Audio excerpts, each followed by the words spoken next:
Hi everyone, आप सभी का स्वागत है। जैसे कि आप सबको इंतज़ार था कि बीपीएससी के द्वारा ADEO assistant development education officer का पोस्ट जो 935 के लिए था वो नोटिफिकेशन जारी कर दिया गया आज। ये सहायक शिक्षा विकास पदाधिकारी के लिए 935 सीट है।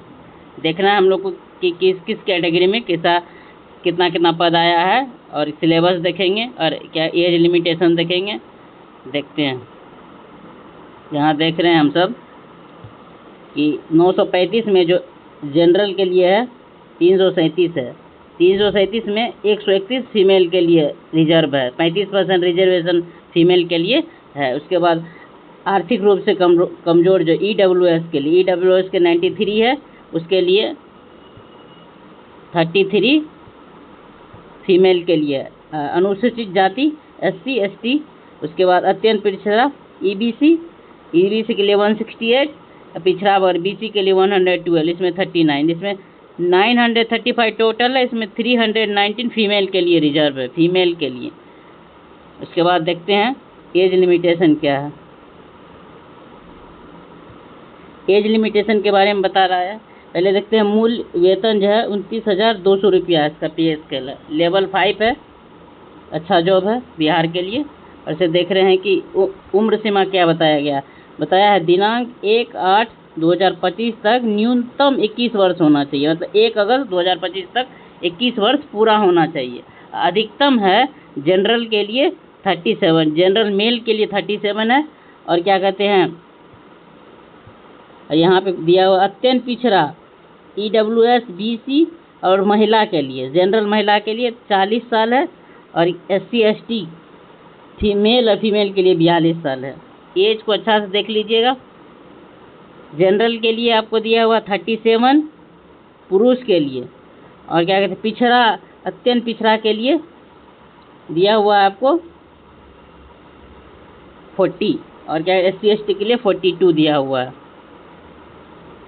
नेक्स्ट इसका सिलेबस देखते हैं, सिलेबस क्या है, मेन सिलेबस है। इससे पहले देख रहे हैं एग्ज़ाम पैटर्न क्या है। एग्ज़ाम पैटर्न दिया हुआ है, इसमें SSC BPSC सब मिला के ही दिया हुआ है। देखिए, पहला पेपर है समान भाषा का, इसमें अंग्रेजी का 30 क्वेश्चन होगा 30 नंबर का, और हिंदी का होगा 70 नंबर का, दोनों मिला के 100 का होगा।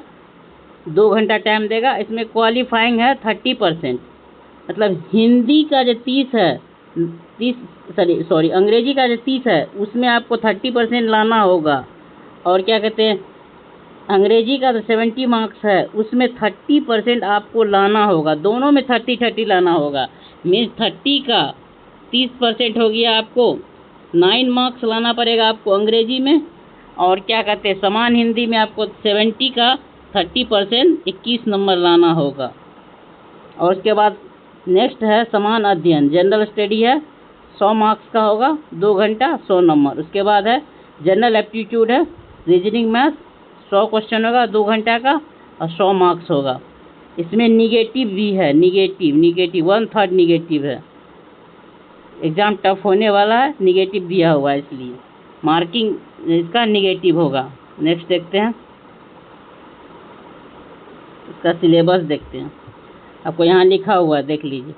प्रत्येक क्वालिफाइंग जो है समान हिंदी और अंग्रेजी के पात्र क्वालिफाइंग होंगे, जिसमें प्रत्येक में न्यूनतम 30% अंक प्राप्त करना अनिवार्य होगा। अर्थात समान अंग्रेजी हिंदी में अलग अलग न्यूनतम अंक प्राप्त होने पर ही अन्य पत्रों की मूल्यांकन होगा। आप अगर 30% नहीं लाए हिंदी में, 70% अगर इंग्लिश में, ये है इंग्लिश में 30% और हिंदी में 70% नहीं लाए, तो आपका मूल्यांकन नेक्स्ट पेपर के लिए नहीं होगा। मतलब इसमें क्वालिफाई करना नेसेसरी है।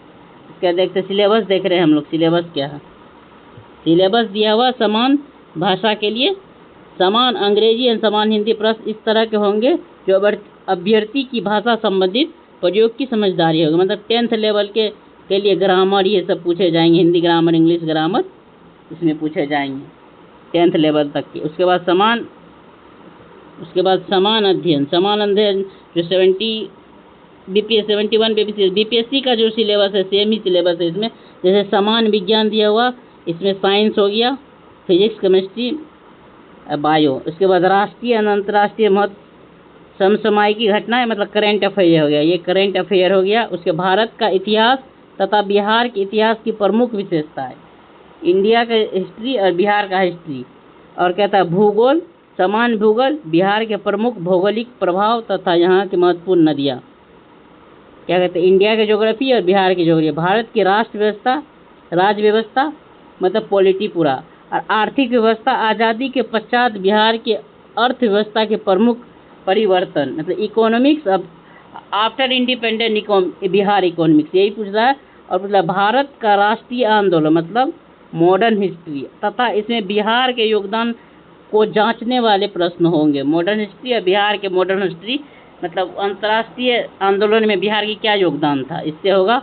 नेक्स्ट जो है सामान्य योग्यता, जनरल एप्टीट्यूड, इसमें बता रहा है कि सांख्यिकी पद्धति प्रश्न हो गए, मतलब नंबर सिस्टम, पूर्ण संख्याओं का अभिकलन होगा, दशमलव होगा, बीच परस्पर संबंध, मूल अंक होगा, प्रतिशत होगा, अनुपात होगा, समानुपात, ब्याज, हानि, लाभ, मूलधन, सब ये होगा। ये आप सिलेबस देख लीजिए अच्छे से। लिखित परीक्षा के उपरांत यहाँ पे दिया हुआ, उपरांत सत्यापन आयोजित की जाएगी, जिसमें अभ्यर्थी को अपने ऑनलाइन आवेदन के लिए दिए गए दस्तावेज, वांछित प्रमाण पत्र, मूल प्रमाण के उपस्थित होना अनिवार्य होगा।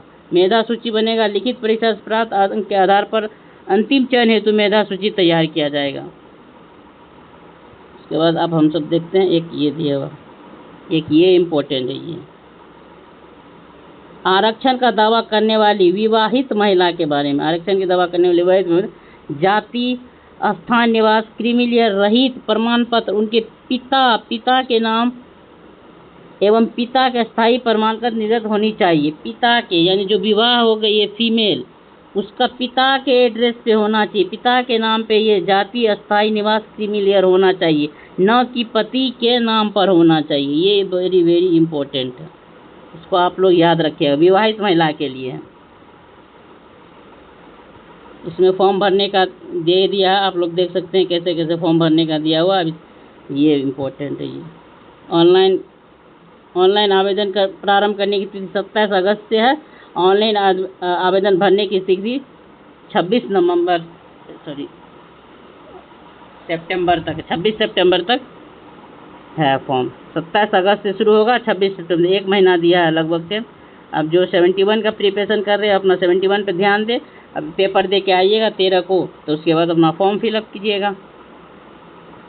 बहुत अच्छा जॉब है आप लोग के लिए, जीतो और मेहनत कीजिए। जो बीपीएससी का तैयारी कर रहा है उसके लिए थोड़ा सा रीजनिंग पढ़ना पड़ेगा, उसके लिए समान एप्टीट्यूड पड़ेगा। और जो एसएससी का तैयारी कर रहे हैं उसके लिए तो ठीक वाह है, उसके लिए एप्टीट्यूड रूल का तो सही ही होता है। समान अध्ययन पे थोड़ा सा ध्यान देंगे, अच्छा जॉब है बिहार के लिए। आप लोग अप्लाई कीजिए, इस पर निश्चित तौर पे अप्लाई कीजिए। Thank you so much. अच्छा लगा वीडियो तो लाइक शेयर एंड सब्सक्राइब कर दीजिए।